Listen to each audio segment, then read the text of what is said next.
Assalamualaikum warahmatullahi wabarakatuh. We are the group 2 and we will be presenting about the definition and the function of the curriculum.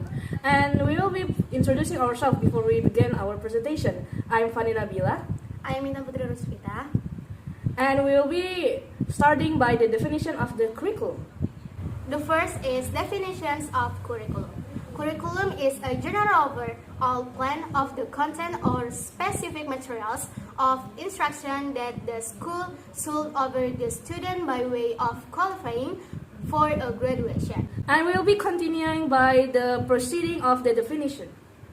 Harold B. Alberti, 1965, said that the curriculum is all of the activities that are provided for the students by the school. The second is Negley and Evans, 1967, said that the curriculum is all experiences that have been designed by the school. And the last is Seller, Alexander, and Lewis, 1974, said that the curriculum is the sum total of schools' efforts to influence learning, whether in the classroom, on the playground, or out of school. And now we'll begin about the function of the curriculum.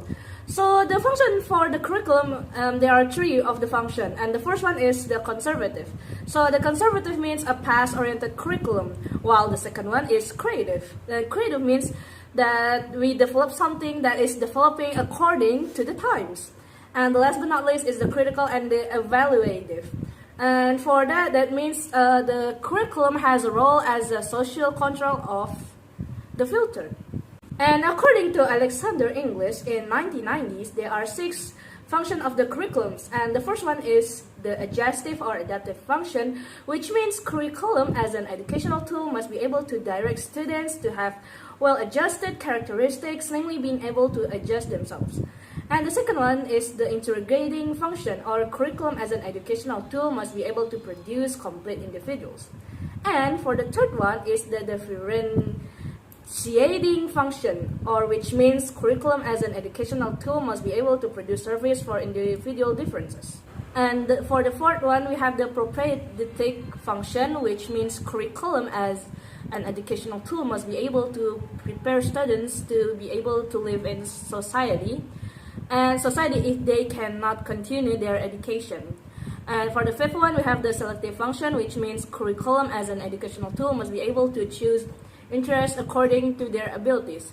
And last but not least, we have the diagnostic function, which means curriculum as an educational tool must be able to understand their potential and weaknesses.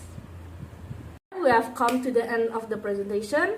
We sincerely apologize if there's any grammatical errors and such other mistakes. Wassalamualaikum warahmatullahi wabarakatuh.